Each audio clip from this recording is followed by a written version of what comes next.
오늘도 찰리형 시청 감사드려요. 구독, 좋아요 부탁드려요. 안녕하세요, 찰리브라입니다. 주말이기도 하고 요즘에 이제 뭐 시장 장세가 뭐 크나큰 어떤 진폭이 없으니까 아마 많은 분들이 관심이 없는 것 같아요. 그래서 제가 구글 트렌드도 조사를 해봤는데 진짜 바닥이에요. 이것도 한국에 국한된 얘기가 아니라 전 세계가 지금 마찬가지로 흘러가고 있고, 그래서 오늘 영상은 굵직한 임팩트 있는 뉴스가 나온 건 없지만 제가 기존에 언급했었던 거, 그리고 지금의 현재 전 세계적으로 진행되고 있는 현재 화폐 시스템이 어디서 어디로 흘러갈까, 여기에 이제 포커스를 맞춰서 이제 언급을 드릴 건데, 첫 번째는 이게 아마 어저께 뉴스를 여러분들 이미 보셨을 거예요. 그래서 SEC와의 암호화폐 리플의 법정 싸움은 매우 잘 진행되고 있습니다. 리플 CEO 브래드 갈링하우스가 이렇게 언급을 해서 일시적으로 XRP 가격이 조금 올라갔어요. 뭐 이거를 폭등이라고 말하기에는 애매모호한 현재 이제 장세인데, 제가 이제 언급하고 싶은 게 뭐냐면, 브래드 갈링하우스가 소송 잘 마무리될 거야라고 얘기하는데 이제 포커스를 맞추지 마시고, 이게 더 중요해요. 리플이 만약에 패소한다면 미국 플랫폼에서 거래되는 대부분의 토큰은 유가증권으로 간주되며, 이러한 플랫폼은 SEC의 브로커 딜러로 등록해야 한다. 그래서 패소한다고 하더라도, 자 보세요, 브로커 딜러로 등록해야 하는데 이것은 비용이 들 거고 그것은 마찰이 생길 거야. 근데 만약에 리플이 패소한다면 XRP에 국한되게 이 일이 벌어지진 않을 거야. 다른 코인들도 그러한 과정을 겪어야 될 거야 라고 리플 CEO가 지금 얘기하는 거죠. 근데 가장 중요한 게 뭐냐면, 승소한다, 패소한다가 문제가 아니라 모호함이 가장 문제예요. 모호함이. 지금같이 이도 저도 아닌 상황, 모호함이 끝나야 여기서, 자 ETF도 마찬가지예요. 그래서 제가 리플이 핵심이다, 중심이다, 기준이 되는 거다라고 제가 언급을 드렸던 거예요. 그리고 가상자산 시장의 마지막 제왕이다라고 제가 언급 드렸던 거는, 거기까지 가려면 시간이 여러분들 생각하시는 것보다 엄청 오래 걸릴 거예요. 그렇긴 하지만 아마 그 방향대로 분명히 갈 거고, 중간에 이리저리 흔들리지 마시고, 설상 소송이 뭐 안 좋게 나오더라도 자 그거는 다 그들의 뭔가 계획이 있는 거니까, 어쨌건 이게 나와야 ETF도 순조롭게 이제 가는 거고, 그 과정 중에 이제 진행이 중이라다라고 이제 보시면 되고, 또 하나, 제가 전 세계 현물 경제가 서서히 풀려갈 거다, 이제 겨울부터 해서 봄이 오고 여름 쪽으로 가면서라고 이제 언급을 드렸었는데, 이게 아마 어저께 언급이 나왔었을 거예요. 어저께 이제 영상을 두 번째 걸 만들려다가 그냥 안 만들었는데, 18일부터 거리두기 전면 해제하고 마스크는 2주 더 보고 결정할 거다. 자, 생각을 해보세요. 3년 동안 우리는 마스크를 끼고 있었죠. 근데 이 마스크를 벗는다. 엄청난 의미거든요, 지금. 근데 이게 제가 언급드렸죠. 한국이 최초로 이제 시작을 하지만 다른 나라에 전반적으로 서서히 이 운동이 확산되기 시작을 할 거다.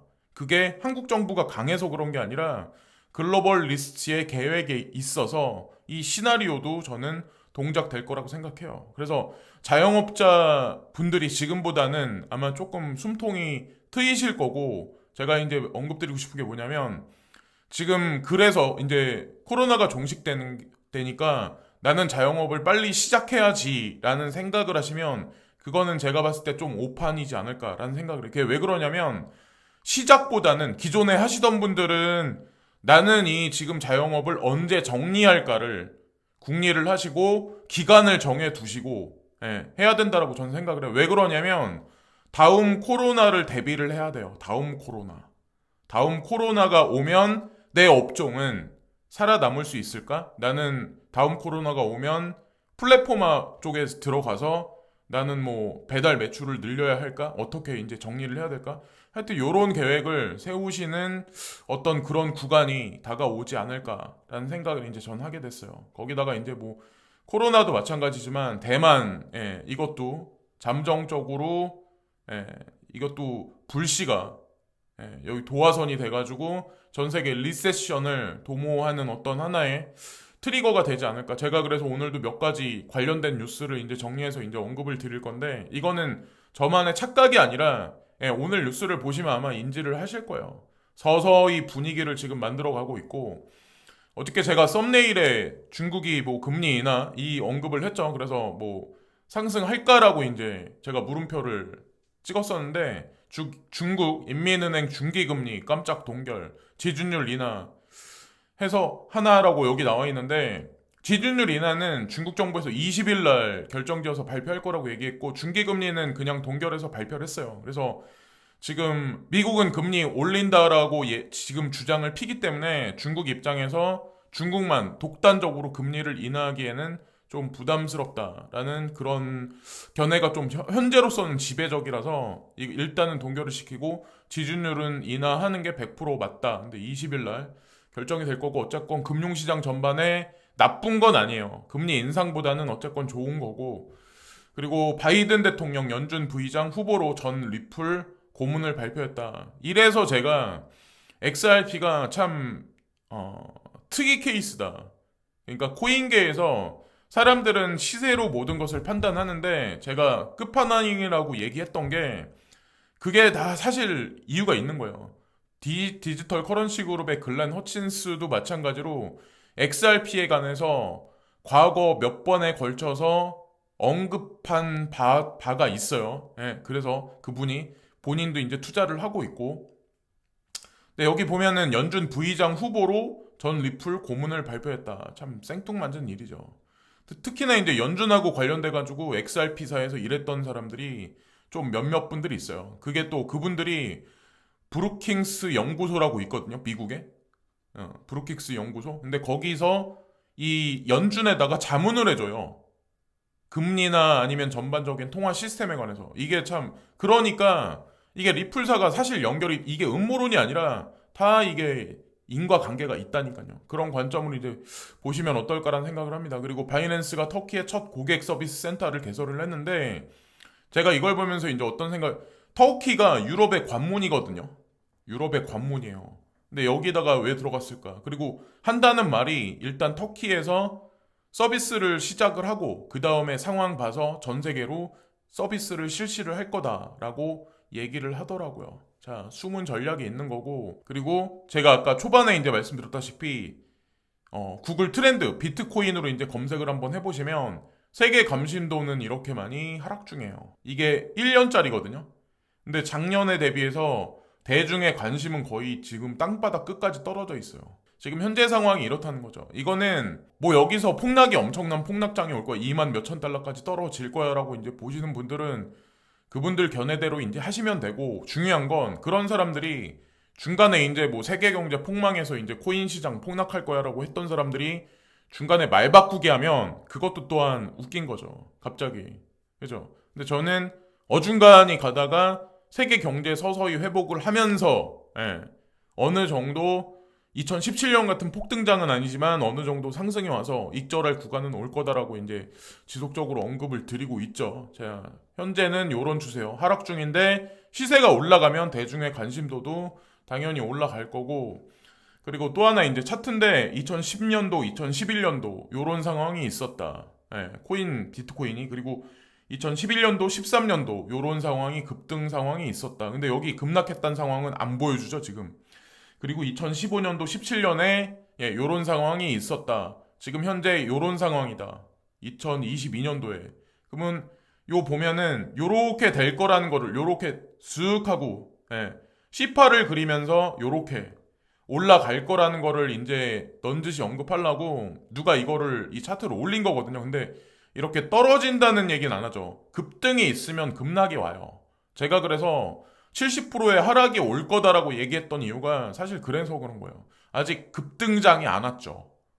여러분들 관심도가 많이 없죠. 지금 현재 심리도가. 그 얘기는 뭐 여기서 시간을 얼마나 끌진 모르겠지만 어느 순간이 되면 급등이 올 거야. 그때 이제 뒤도 돌아보지 말고, 너도 갑자기 이제 가상자산 투자하는데 연락 안 하던 친척들이나 친구한테 연락이 온다. 갑자기 온다. 이러면 분할 매도를 서서히 하기 시작을 해야 돼요. 분할 매도를. 연락 안 하던 사람들한테 갑자기 연락이 온다. 제가 이제 미리 언급을 드리는 거예요. 그리고 프랑스 대선이 이제 조만간에 있죠. 예. 그래서 24일 날이 투표가 있어요. 근데 여기 보면 지지율이 53%대 47%. 그래서 거의 근소한 차이인데 제가 마린 르펜이 만약의 경우를 제가 언급드리는 거예요. 만약의 경우 이분이 당선이 된다면. 그리고 오늘 외신을 이렇게 쭉 보면 어떤 게 있냐면 마크롱 대통령이 다시 한번 될 거야 라고 하는 외신 보도가 상당히 많아요. 우리나라도 마찬가지로 그랬었죠. 대선 결론이 나기 전까지. 그죠? 지금 그 윤석열 당선인 그분께서 되기 전에는 그 다른 분이 이제 된다라고 얘기가 되게 많았었죠. 그리고 그분이 될 거라고 생각을 했었죠. 근데 이것도 막상 뚜껑을 열어봐야지 아는데 만약에 진짜 실제로 마린 르펜이 된다면 제가 예전에도 언급드렸다시피 유로는 잠정적으로 서서히 시간차를 두고 5년이나 한 뭐 5년, 뭐 7년을 두고 서서히 해체될 가능성이 점점 높아지고 EU가 해체된다는 얘기는 나토도 마찬가지로 해체될 가능성이 있고 더 나아가서 가장 중요한 건 자, 전 세계 이제 통화 시스템 IMF 통화 바스켓 SDR에 유로화가 들어 있는데 유로화도 만약에 여기서 해체가 돼서 사라지면 비트코인이 기축자리에 들어갈 가능성이 상당히 높아진다. 먼 훗날 얘기지만 비트코인은 반드시 6번째 기축통화의 자리에 들어갑니다. 그리고 여기 이것도 이제 지금 실물 경제에 관해서 이제 제가 한 가지 언급드리려고 하는데 라틴 아메리카의 인플레이션 증가는 처음에 식품 및 에너지 가격의 급등에 의해 주도되었지만 부분적으로 수요의 강력한 회복으로 인해 더 광범위합니다라고 여기 언급이 나요. 브라질, 일본, 콜롬비아, 뭐 칠레, 멕시코, 페루 뭐 이렇게 나와 있는데 IMF에서 이거를 이제 발표를 했거든요. 근데 제가 언급드리고 싶은 게 뭐냐면 인프라가 회복되지 않는 상황에서 지금 수요가 늘어난다. 시장 경제가 서서히 풀려 나가는 거예요. 여기다가 인프라가 만약에 회복이 안 돼서 안 받쳐주면 인플레이션은 더 많이 올라가기 시작을 할 거예요. 근데 어쨌건 지금 서서히 풀려 나가고 있는 현재의 추세다. 이거는 뭐 코로나하고 이제 관련돼 있는 거기 때문에 그 뉴스를 중점적으로 향후 한 달 내 거를 보면 아마 여러분들이 직접적으로 이제 피부적으로 느끼시는 그 시즌이 반드시 올 거고 그리고 차트적인 관점은 주말에 이제 샵의 어떤 그런 시기가 올 거야. 그러니까 미온적인 이도저도 아닌 상황, 거래를 하지 말아야 되는 상황이죠. 1%, 2% 올라간다고 해서 익절하실 분도 분명히 있겠지만 2% 올라가고 2% 내려간다고 해서 여기서 설왕설래 하는 게 아니라 지금이 중요한 게 아니라 그 과정을 겪고 나서 18일 이후 정도가 되면 좀 상승 추세로 전환하지 않을까라고 누군가가 이 견해를 지금 피거든요. 근데 저도 마찬가지로 베리도 예전에 이제 그렇게 언급을 했었잖아요. 세금 시즌이 끝나면 지금보다는 나을 거라고 언급을 했죠. 그 말이 맞을지 안 맞을지 모르겠지만 과거 기존에 있었던 패턴을 보면 세금 시즌에는 세금을 준비하기 위해서 좀 코인을 많이 팔아댔거든요. 근데 지금도 마찬가지로 그런 게 되지 않을까라는 생각을 해요. 그래서 이런 차트는 참고만 하시고 그러면 올라가니까 나는 지금 대출 받아서 사야지라고 생각은 하지 마세요. 나는 그냥 조금씩 그냥 분할로 뭐 일주일에 한 번 사야지 아니면 매일매일 조금씩 사서 3개월 동안 사야지 이런 생각으로 코인 시장은 특히나 이제 접근하셔야 돼요. 그리고 대출 받으신 분들은 제가 대출 받는 것 같다 뭐 이건 아니야라고 언급드리는 게 아니라 제가 왜 그런 걸 언급드렸냐면 사회가 불안정한 지금 현재 불확실성의 시대잖아요. 그러면 내 직장이 100% 탄탄할 거다. 내가 하고 있는 자영업이 100% 매출액이 지속적으로 늘어날까라는 거를 이거를 확신할 수 있는 사람이 과연 누가 있을까요? 사람 앞일은 내일 당장 모르는데. 그래서 제가 과도한 대출은 좀 피하자. 대출을 받으셔도 내가 어느 정도 감내하실 수 있는 대출은 저는 나쁘다고 생각 안 해요. 예. 뭐 집도 마찬가지로 대출 받아서 많이 투자해서 돈 많이 버시잖아요. 근데 똑같은 이제 내가 감내할 정도면 뭐 그게 무슨 문제가 될까요? 그리고 중국, 미국 대표단 방문에 대만 일대에서 군사훈련 제가 아까 미리 언급드렸죠. 미국에서 지금 지속적으로 중국한테 대만 문제에서 빠져라. 왜 남의 나라 주권에 개입을 하냐라고 언급을 하니까 중국에서 또 뭐라고 얘기했냐면 상관하지 마라 라고 지속적으로 언급을 했어요. 근데 결정적으로 미국에서 대표단을 보냈어요. 얼마 전에 대표단을 보냈는데 중국에서 지금 타이완 근방에서 군사훈련을 지금 한대요. 호위함과 폭격기, 전투기를 대동해가지고 그 인근에서 군사훈련을 실시한대요. 이건 뭘 뜻하는 거예요? 미국, 너네 지속적으로 이렇게 하면 우리 가만 안 있을 거야. 우회적으로 지금 그렇게 하고 있는 거예요. 이 얘기는 이런 뉴스를 계속 보시다 보면 이제 아실 거예요. 이게 안 벌어진다가 아니라 실제로 이 준비를 미국도 지금 하고 있어요. 제가 왜 그런지, 그러니까 추후에 영상을 따로 이제 만들 건데 미국은 이미 알고 있어요. 미국은 이미 알고 있어서 이것에 관해서 준비를 하고 있고 중국도 본인들 나름대로 뭔가를 지금 준비하고 있어요. 지금 그것만 아시면 돼요. 시기가 문제일 뿐이지. 그리고 러시아 S-400에 대한 새로운 시스템 제공, 이게 방공 시스템이거든요. 자, 근데 이게 최신형이라고 하더라고요. S-400 중에도 최신형인데 이게 인도 됐다. 그래서 전달됐다. 러시아는 우크라이나에 대한 군사 공격이 계속되고 있음에도 인도는 S-400 방공 시스템에 추가 시스템을 납부했으며 계약 체결 당시 약속을 준수한다. 소식통은 추가 유닛이 최근에 도착했으며 계약 일정에 따라 더 많은 유닛에 진행 중이라고 말했다. S-400의 첫 번째 비행 중대는 이미 공군에 입대했으며 총 5개 연대가 주문을 받고 있습니다. 그래서 인도에 들어갔어요. 무기가, 러시아 무기가. 이게 되게 장기 계약된 거거든요. 그러니까 뭐 천연가스나 오일도 마찬가지로 인도가 러시아하고 장기 계약했다는 얘기는 이미 그쵸. 미국에서 뭐라고 할 수 있는 입장이 현재는 아니죠. 그리고 외교적으로 이제 그 무역적으로 어떤 게 있냐면 미국과 인도가 서로 틀어지면 누가 손해일 것 같으세요? 인도가 손해일 것 같으세요? 미국이 손해일 것 같으세요? 그러니까 미국 내수 시장도 되게 중요한데 인도 내수 시장은 미래를 보고 들어가는 거거든요. 그래서 미국 입장에서도 조금 좀 불편할 거예요, 아마. 인도가 GDP, GNP가 점진적으로 성장하고 인구가 중국을 추월했어요. 그리고 전 세계에서 평균적으로 가장 나이 어린 인구층이 두터운 데가 인도예요, 인도. 이거는 절대로 무시 못해요. 앞으로도 마찬가지고.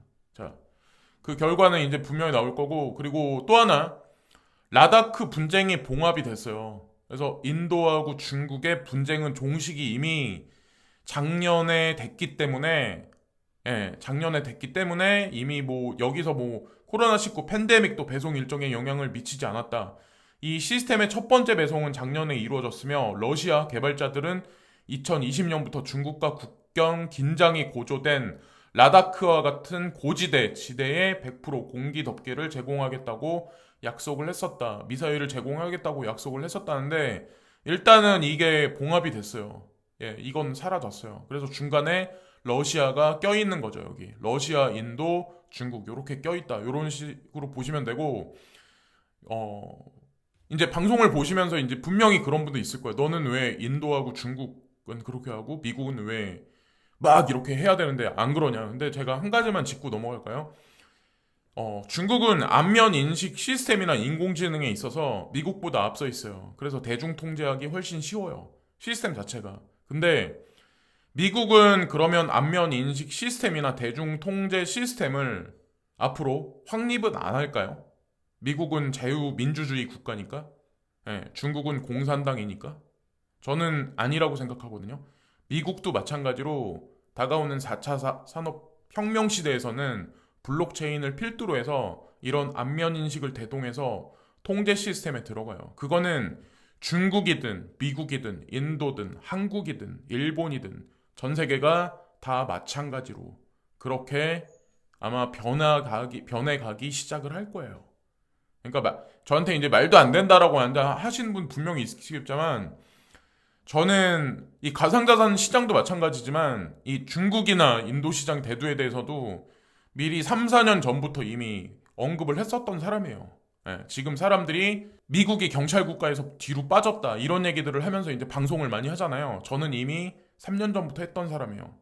어느 정도 인사이트가 없는 사람은 아니란 얘기죠. 그리고 저는 이제 사람들을 볼 때 어떻게 하냐면 미국 사람이든 한국 사람이든 중국인이든 인도인이든 차별은 안 해요. 그리고 저는 이 사람들하고 다 같이 일을 했었어요.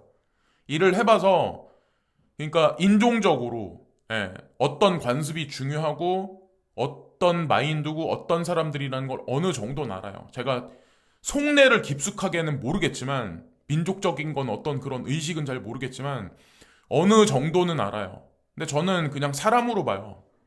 나한테는 그냥 같은 사람이지 미국 사람은 자유민주주의 국가 사람이니까 막 이거하고 중국의 공산당은 싫어하지만 자 공산당 좋아할 사람 없어요. 그러나 뭐 예를 들어서 중국에 뭐 있는 어떤 뭐 특정 인물은 특정 뭐 어떤 특정 사람은 저는 싫어하진 않아요. 인도 사람도 마찬가지고 다 똑같이 그냥 붉은 피를 가지고 있는 그런 사람이지 사람일 뿐이라고 이제 저는 생각을 하고 그리고 제가 이것만 한 가지 이제 말씀드릴까요? 영국 부동산이나 기업을 지금 현재 누가 적대적 인수합병 M&A를 하거나 아니면 지금 사들일까요? 영국 부동산 가격이 누구 때문에 지금 올라갈까요? 중국도 개입이 돼 있지만 전 세계 부동산 시장이 올라가는데 우리나라도 마찬가지로 뭐 제주도도 그렇고 부동산 시장이 올라가는데 중국도 개입도 돼 있지만 사실은 인도가 또 개입이 돼 있어요. 인도가 여러분들 아시나요? 영국에 있는 괜찮은 기업은 인도가 계속해서 사들이고 있어요. 우리나라도 마찬가지일걸요. 우리나라도 이미 중국 자본의 잠식을 당했어요. 이 카카오페이 있죠. 카카오하고 관련돼 있는 이 기업들의 사실은 직간접적으로 중국 자본이 깊숙하게 관련이 돼 있어요. 카카오에서 하고 있는 여러 가지 사업 진행 방향이나 어떤 그런 패턴이나 구도를 보면 이 알리바바나 아니면 특히나 이제 텐센트하고 거의 흡사하게 움직여요. 그거는 뭘 뜻하냐면 경영권에 중국 기업이 개입이 돼 있다는 얘기예요. 사실은. 요런 사실을 아시면서 아니 나는 중국 공산당이니까 미워해. 뭐 미국은 이게 아니라 미국도 어차피 통제 시스템 상에서는 똑같이 흘러가기 시작을 할 거예요. 좋으나 이거는 대중이 좋다 싫다를 뭐 언급한다고 해서 그거는 그 큰 구도는 바뀌지 않는다는 거죠. 어차피 글로벌 리스트 상에서는 그들의 계획이 분명히 있는 거고 그리고 아침에 어떤 분이 뭐 쿠코인 해킹 당하셨다고 이제 저한테 물어보시는데 이게 문제라니까요. 그러니까 내가 예를 들어서 잘 모르면은 해외 거래소는 웬만하면 사용을 하지 마시고 문제는 유튜브를 하시는 분들 중에 이런 것도 인지를 이제 구독자 분들 중에 분들한테 이제 인지를 안 시켜주고 거래소 레퍼럴만 그냥 소개를 시켜주고 그리고 그냥 땡이죠. 뭐라고 하면은 그냥 삭제시키고 차단하고 이러면 땡이죠. 거래소 레퍼럴이 돈을 얼마나 많이 버는데요. 뭐 영상 하나 올리지도 않고 제가 알기로 뭐 어떤 사람은 영상 올리지도 않는데 1억 가까이 한 달에 1억 가까이 버는 사람이 있다고 하던데. 그래서 어쨌건 만약에 해외 거래소를 사용을 하시면 2중 인증, 3중 인증 특별히 조심하시고 피싱 메시지나 메일은 가려서 하셔야 되는 거고 아이디하고 암호 있죠. 내가 쓰는 아이디 암호는 전부 다르게 설정을 하세요. 완전히 다르게 하셔야 돼요. 번호 앞에 뭐 숫자, 알파벳 조금 다르게 하는 게 아니라 완전 다르게 하시고 잘 모르면 내가 이런 거를 잘 모르겠다, 불편하다 이러면 국내 대형 거래소만 사용을 하시는 거를 저는 이제 추천을 드립니다. 괜히 남 한다고 해서 다 이렇게 하지 마시고 하여튼 오늘 뭐 이런저런 언급을 드렸는데 제가 오늘 영상에서 언급드린 내용 중에 좀 특별한 부분은 제가 따로 영상을 디테일하게 만들 거거든요. 그거는 왜 제가 관심이 많은 분야이기 때문에 그리고 관심이 많은데 또 폭등장이 오면 폭락장의 트리거를 만들 수 있는 시기가 있기 때문에 그 영상도 한번 제작을 한번 해보려고 합니다. 자, 그래서 시청해주신 많은 분들께 감사를 드리고 지금 막 이렇게 사람들이 관심 없을 때 그리고 찔끔 올라갔다 찔끔 내려갈 때 요럴 때 이제 서서히 조금씩 분할 매집을 해두시는 것도 제가 보기엔 나쁘지 않다라고 생각해요. 지금까지 찰리브랑이었고 오늘도 좋은 하루 되세요. 감사합니다. 오늘도 찰리 형 시청 감사드려요. 구독, 좋아요 부탁드려요.